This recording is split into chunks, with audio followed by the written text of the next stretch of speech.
As the horns rise up, we begin a new day. One full of passion and positivity. It's in our choices of how we paint life. And as for me,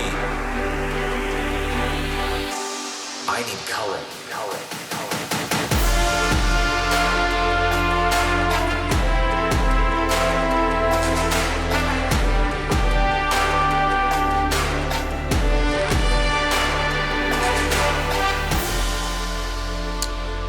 Hi, I'm Aaron Gall with the I Need Color podcast, and today's episode is going to be a continuation of what we started last week with in regards to mental health. So, last week we started talking about the mind, and that was last week's name of the episode. And I told you what had happened over the last course of 3 to 4 months, and what I've been dealing with and how I've been working to try to correct it and get myself back to where I need to be. So today I thought that I would go into talking about how mental health, depression, anxiety, how all that can affect the heart. So to begin with, let's first dive into what depression does. Just do a recap of what we talked about last week with, it tries to tell you all the things that you should or shouldn't be doing with your life. It tries to trick you by making you think that you're not good enough for something, or that something doesn't deserve your attention, or that you should be doing something that you love with your life. It tries to trick you to believe that the things that you love to have in your life or that you've been building towards in your life don't matter. So when that happens, and when you constantly have that voice, that demon on your shoulder telling you the opposite of what you know your life and yourself to be, your soul, it starts to affect your heart. And the thing that we don't quite understand is that we don't see it coming. It's like a magician with sleight of hand. It's saying, hey, watch the depression over here, but you're not going to see what's happening right in front of you. So let's go into some of the things that can happen. For me personally, when my depression was at its highest state, it was trying to tell me things of I didn't love my mom, I didn't love my now wife, that I didn't love my job of teaching, that I didn't want to do a podcast, that I didn't want to play games with my friends on the weekends, that that's my camaraderie, that I have closeness with my brothers that I don't get to see because they're in different states. So it's that thing of where it's constantly a diving factor, where it's bashing against your heart so often that you start to believe those things. And it's heartbreaking. It devastates you because you're fighting it so hard in the beginning because you know that it's wrong. But in the process of fighting it so hard, your attention's going to fighting it so much that you lose sight of what the truth of it is because you've been fighting it so hard. Again, there's that sleight of hand. Watch what's going on over here, but don't pay any attention to what this is. It's like a boxer's 1-2 punch. I'm hitting you with the jab, and that's what you're paying attention to, but you don't see the cross coming to knock your ass out. So there's another thing that's behind the scenes of this that I want to get into that you might not have thought of. I know I didn't until now, when I'm in a better space that I can actually think through the things that were happening in that process. And that's the ego. When we normally think of the ego, it's playing in a sense of especially for guys, a way of pride of hey, I'm tough, I can do this. And we think about it outside of the realm of depression all the time. But again, with that sleight of hand, we think about the depression and anxiety that's over here, but we don't see the ego creeping in that stops us from being able to accept the help of people that love us. So again, it's affecting the heart, but ego and depression are going hand in hand. Let me break it down for you a little bit. So when you're going through a depressed state, it tries to pull you away from everything that you love most. It tries to make you think that especially for men. I can speak for men, I can't speak for women. I'm sure that women, you can probably relate to me on this also. If you can, please message me. I'd love to hear your side of things. But for me and other guys that I've talked to, it really is a matter of a silent, it's like a ninja coming in to chop away at your heartstrings that you don't even realize, because it's making you think, man, I'm tougher than this. I can do this. I can do this on my own. I'm a warrior. But that's toxic. That's a toxic thing entering into your head that is breaking you down further to be even weaker for the depression that's in hand. And you don't even realize it. That ego is going to eat away at you and make you think that you don't need anybody in your corner because you can take it because, damn it, I'm enough. And while that might be the case of that, you are enough, always. And you should always consider yourself enough. You should never be too big to ask for help. You have to fight depression and the ego in order to get out on the other side. And thankfully, I realized that this time around. Because before, when I've dealt with my depression and anxiety, I've let it get to my heart, and it's caused me to make some very poor choices in the past that have been self-sabotaging to the life around me, whether it be with job, relationships, or the like. And it's very disheartening to think about that, but I try not to play on it too much because I try not to live with regret. You know, I've done a lot of things in my life that maybe I might not be proud of, but it's made me into the man that I am now. So this time around, when I was going through this and I recognized that the ego was playing a big part in what I was going through, I really tried to make sure that I stepped it up and really got into a space of, listen, I need help. I cannot do this on my own this time. And especially with entering into my marriage, I did not want to leave my spouse in the dark because I knew that that was going to be the worst case scenario that would eventually really stack up against my relationship, against my friendships, against my job, and I couldn't do that anymore.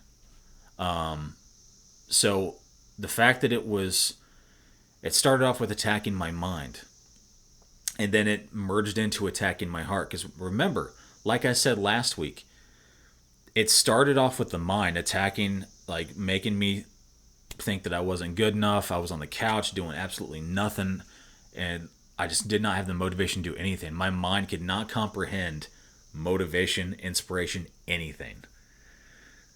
And then halfway through my depressive episode, like the first month, it started to attack the heart.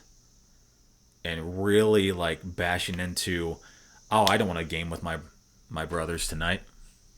Why the hell would they want to spend time with me? Why do I want to spend time with them? All lies. Depression is the biggest freaking liar that you're going to deal with. You are your own worst enemy. Up here is a mental war zone if you allow it to be. And it's scary because, again, like I said last week, it started with the mind, worked into the heart, and then I started to go through the depersonalization episodes where I really couldn't comprehend my life. It's like my life is over here and everything in it, and I'm looking at it through a what is it called, one of those fog glasses, the ones that you can't see through, like bathroom glass where you can't see through, but you can see like a silhouette outline of what's actually going on.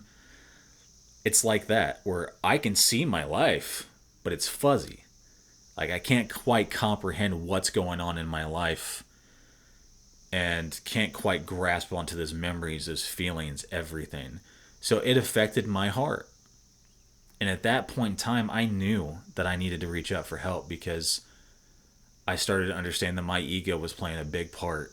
And my pride was not a good version of my pride. It was toxic. And it was causing me to go down an even more slippery slope into a darkness that I had not been to before. And because of that, it was going to make me get to a place that I thought that I couldn't come back from. And that's not okay. You know, you need help. You have to reach out for help. If you play with your darkness too much, it gets even harder to find the light. And we have to become that light. We need the help and to be able to accept the love that we deserve from our friends and family. But it starts with us becoming our own light, lighting our own match. And it's so hard to find the box of matches to light when you dive deeper. It becomes to where you've got blinders and headphones on. You can't see where you're going. You can't hear where you're going. You just have to realize that you're working off of feel. And then when feel is cut off, then it's like, shit. You're floating in this void, wondering how you're going to find the cape to fly through out into the world. We are all a superhero waiting to be born. But you have to be willing to get rid of the persona and be real. You have to be willing to recognize that you've got ego standing in your way. And to release that. And see what's going on in your head and in your heart for what it is. And that you can get out of it.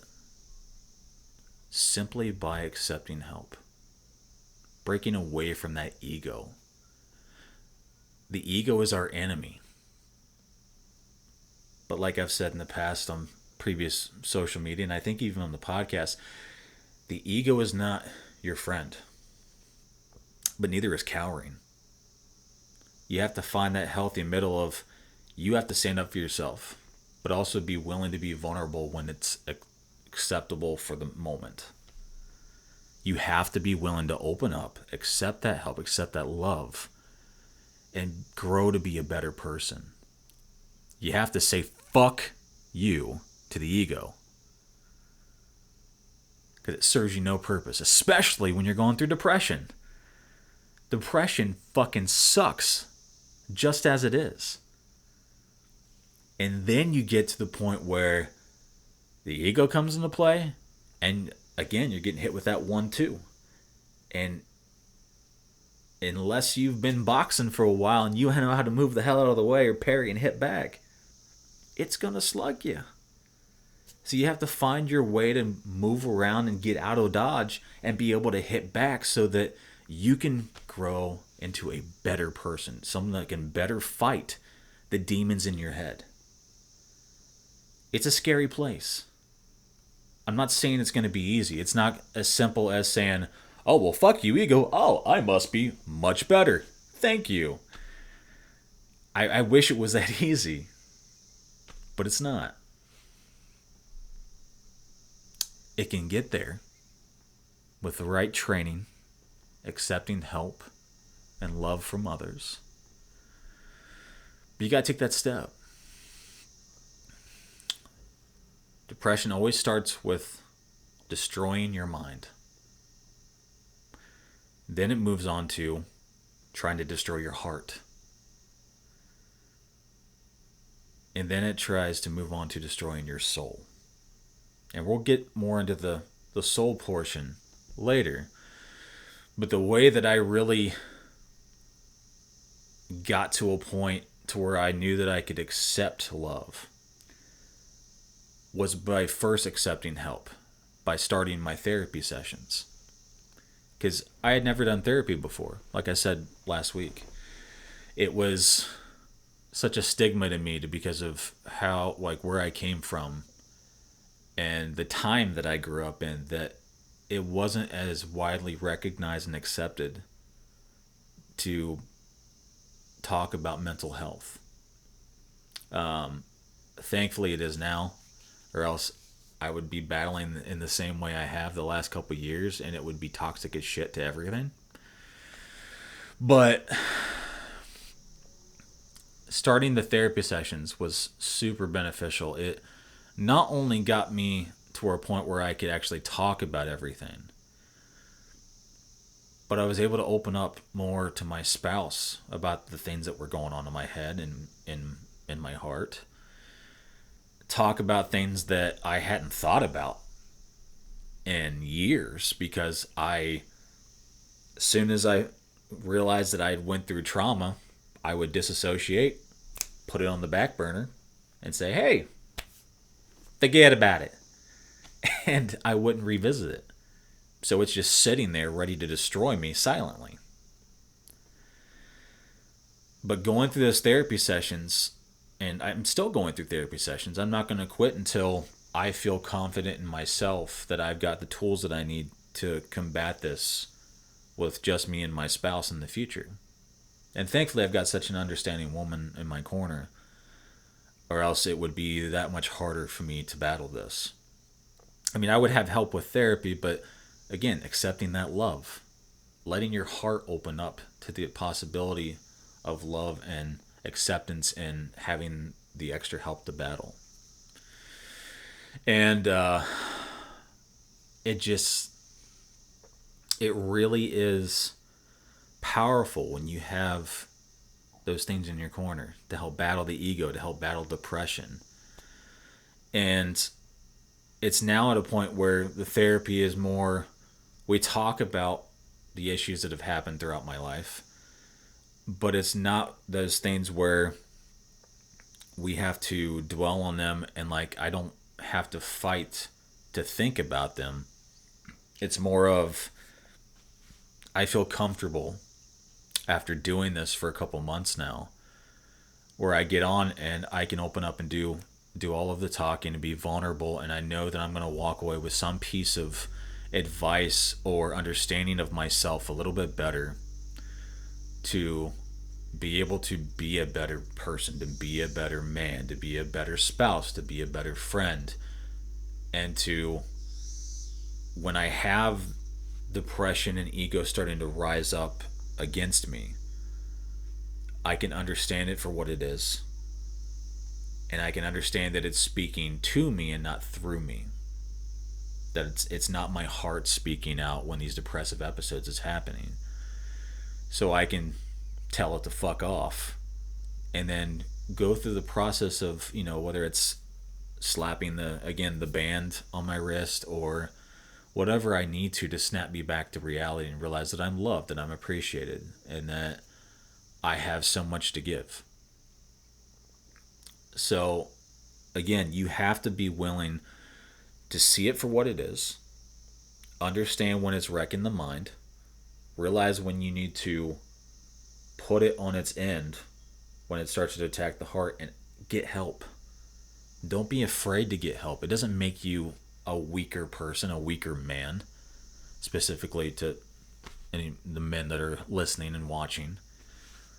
It doesn't make you less of a man to accept help. It makes you more of a man to accept help when you need it.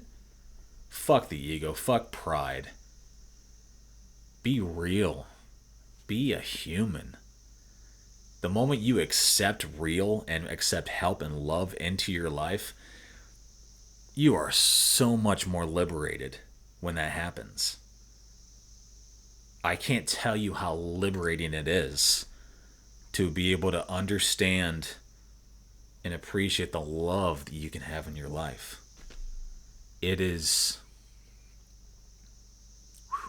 powerful. And I'm in a good place right now. Now, I'm not going to say that I'm without bad days, because I do still have bad days. But it's also to a point where when I have a bad day, I can voice that I'm having a bad day to my spouse, to my friend, to my mom, whoever I might be spending time with or talking to. And because I've been able to accept love and help and accept that my heart is on display, not my mind, my heart, that I can have those conversations that might be difficult but are necessary to have the help to fight those demons and keep them at bay so that I can grow back into the person I am, that I can put more sun into my being, light up my soul a little bit more.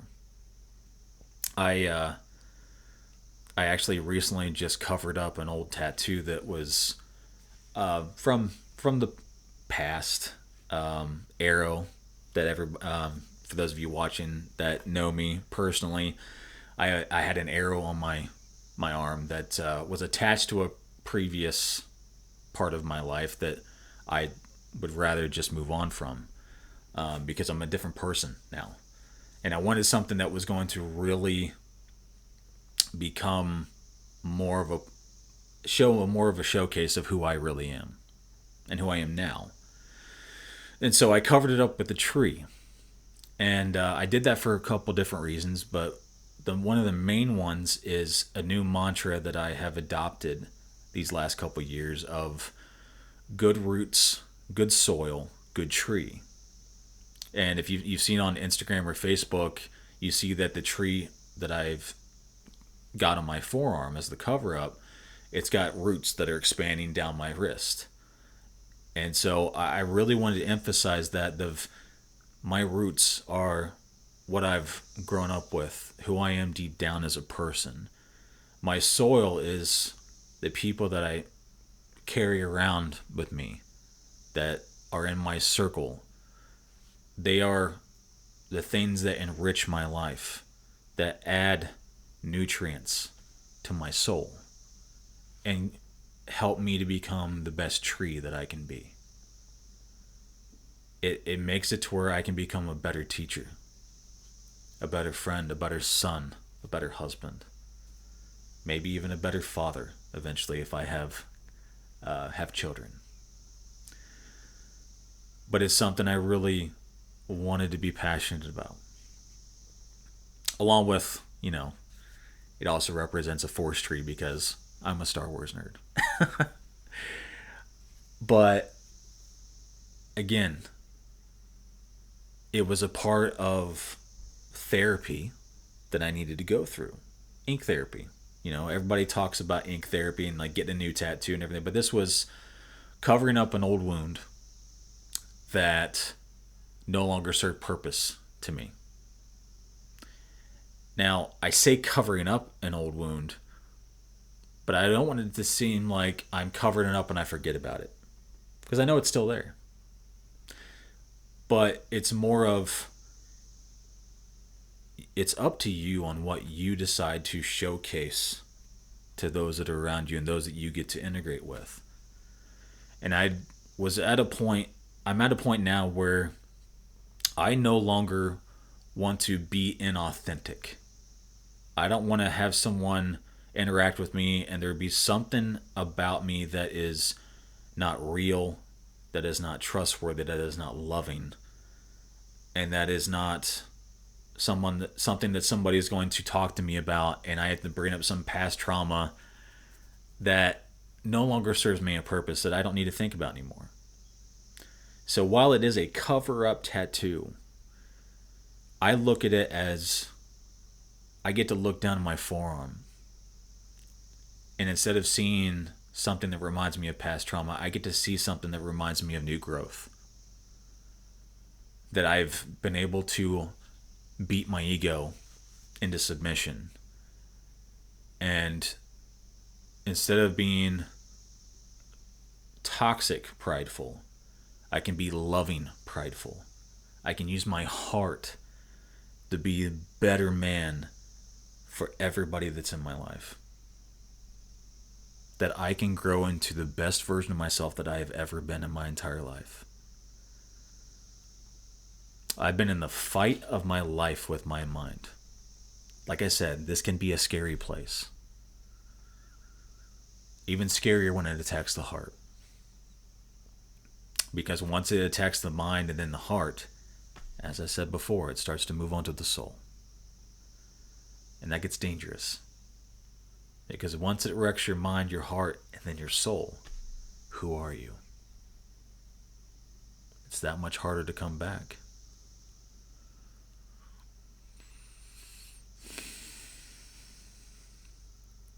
You have to be willing to accept love, to open up your heart,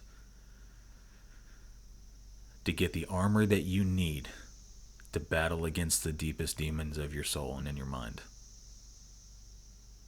You shouldn't regret anything in your life.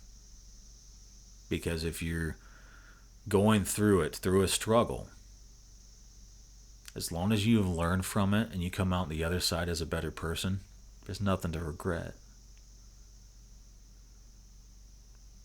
Because if it made you a better person, then you're making the world a better person. Better people. A better world than you were born into. And isn't that the purpose of life? Learning from mistakes and tribulations to grow into a better person that can leave a better world than you came into. It's not about fame, it's not about fortune, it's about creating memories and a loving impact. You can't do that with materialistic things. You can't do that with ego. You can't do that with things that are going to toxify your heart. Again, we have to be colorful. I bring that up every single time on the podcast. It's why I chose the name that I did. I need color. It's why I ended last week with we need color. Because we do. The world is not as black and white as it's been painted our entire life.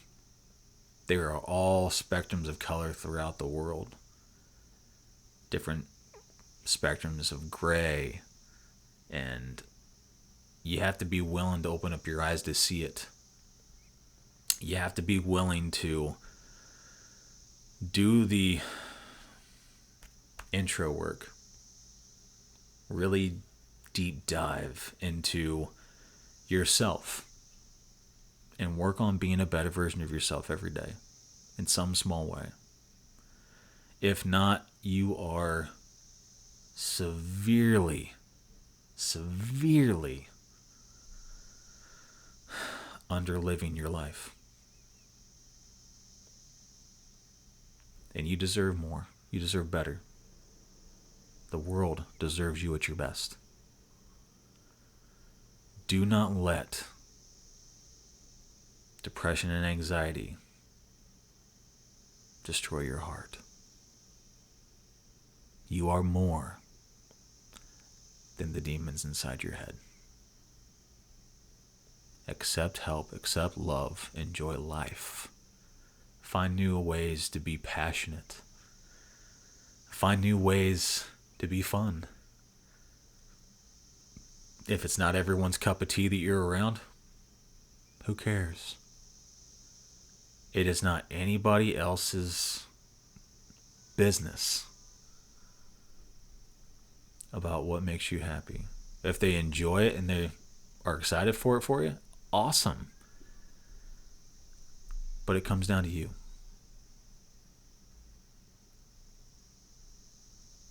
Who gives a shit about what others think of you? And if you don't think very much of yourself, that will be your reality. So you think, so shall you become. Or for those of you that enjoy Will Smith quotes, those who think that they can and those that think they can't are both usually right. For a long time, I was told that I can't, that I couldn't do something, that I dreamed too big, that I wasn't enough, that I needed to man up, and all these other things that are just toxic. Well, thankfully, I got rid of a lot of those toxic people out of my life. And when I did that, my life started to take a turn toward the better. And now I'm at a place that I've never been happier. And now I get to talk to you, the listener, the watcher. And I get to try to help somebody. And I don't care if I only have one person that watches this and they get helped. If I can help one person, I've done my job. Like I said before, I'm not here for fame. I'm not here for fortune. I'm just here to help people. I've got a lot of knowledge and life experience in my 35 years now to give. And that's what I'm going to do. That's what my heart tells me to do. Even through the foggy lens of depression, my heart still brought me back to where I need to be. Simply because I told the ego to fuck off and I accepted love and help. So don't be afraid to do that. Next week we talk about the soul and I answer some of the questions that have been sent in to me on social media. I hope you have an amazing week. I hope you found this episode to be helpful. And please reach out if you need somebody to talk to. I'm here. Or a loved one is there for you. This life deserves you. This life needs you more than you could ever imagine. Be you, be expressive, and be loving, and feel loved, because you are. And just like I ended last week's, remember, we need color. See you next week.